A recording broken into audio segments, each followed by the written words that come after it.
Bonjour et bienvenue. Merci d'être là pour cette analyse que je vais essayer de réaliser pour vous du thème de la nouvelle lune. Le 23 août à 6h07, heure universelle, donc 8h07 en France par exemple, et dans une grande partie de l'Europe, la lune et le soleil vont s'aligner. C'est ce qu'on appelle la nouvelle lune. C'est symbolique d'un nouveau départ. Il y aura d'ailleurs 2 nouvelles lunes dans le même signe cette année, en Vierge. Celle-ci va se produire à 0°23' du signe de la Vierge, comme vous le voyez, ici. Et la suivante se produira également en Vierge, puisqu'elle va se produire, 29 jours plus tard. Et 29 jours plus tard, on sera encore dans le signe de la Vierge. Voilà. Ça peut avoir un sens, effectivement, parce que, 2 nouvelles lunes dans le même signe, c'est intéressant. Ça peut indiquer 2 opportunités de nouveau départ, puisque la nouvelle lune représente quand même le début d'un nouveau cycle, en lien avec ce que représente le signe de la Vierge, le travail, la routine du quotidien, les responsabilités au quotidien, la santé.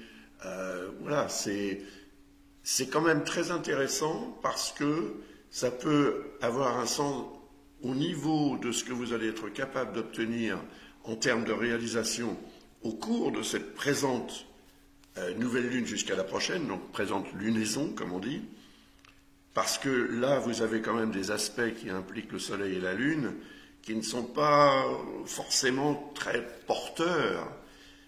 Et cela peut indiquer aussi des hésitations. Par exemple, on a ici un quinconce avec Pluton. Pluton représente les remises en question. Un nouveau départ peut impliquer des remises en question importantes dans la vie. Et ces remises en question peuvent produire une sorte d'appréhension, une crainte, et donc une tendance peut-être à freiner le nouveau départ et le nouveau cycle qui serait représenté par cette nouvelle lune.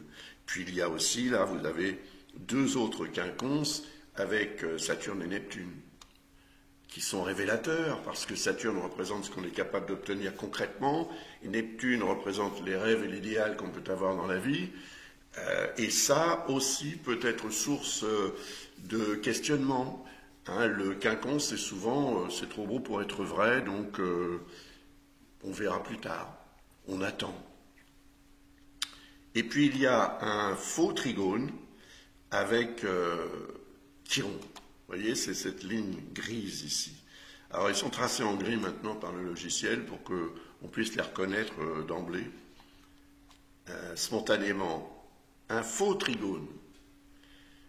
C'est quand même un trigone, c'est-à-dire que le lien logique entre 2 astres qui sont au trigone l'un de l'autre, là il y en a 3 parce qu'il y a le soleil et la lune, et Chiron, représente un potentiel favorable, positif, mais un faux trigone, c'est, si vous voulez, un trigone déguisé, dans ce cas de figure, en quinconce.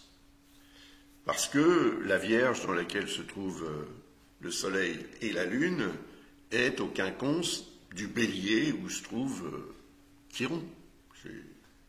C'est simple.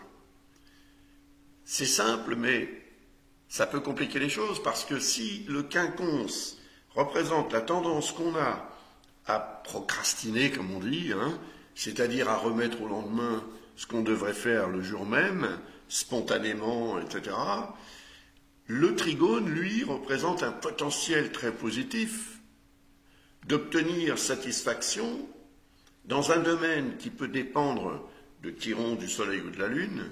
Donc c'est l'énergie quand même solaire, l'énergie physique, l'énergie vitale, peut-être la santé, qui obtiendrait une amélioration notoire si on profitait de l'énergie de ce trigone.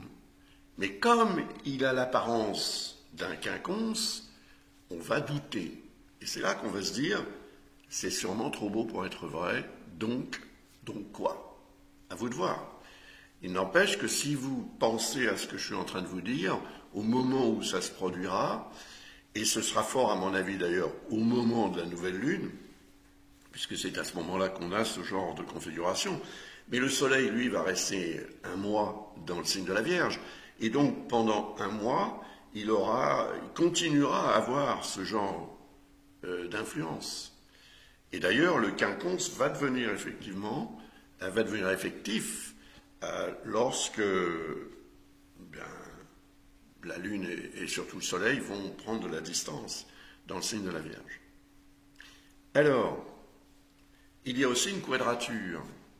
C'est cet aspect-là, c'est ce lien, cette ligne rouge qui implique Uranus. Vous voyez, Uranus représente le changement. Donc ça peut indiquer un jour ou le début d'un nouveau cycle qui dépendrait de notre capacité à accepter le changement. Parce qu'avec Uranus, on est quand même un peu dans le radical. Hein, c'est-à-dire que le changement peut l'être aussi. Et puis c'est la météo qui peut être représentée par ce genre de configuration. Et si c'est le cas, ça laisse supposer quand même des orages d'été assez, comme dirais-je, considérables, soudains et complètement inattendus. Mais ça peut aussi représenter une tendance qu'on va avoir à réagir ou à agir de façon complètement inattendue et peut-être désordonnée. Une tendance aussi à se disperser, vous voyez. Tout cela devra entrer en ligne de compte pendant cette lunaison représentée par cette nouvelle lune.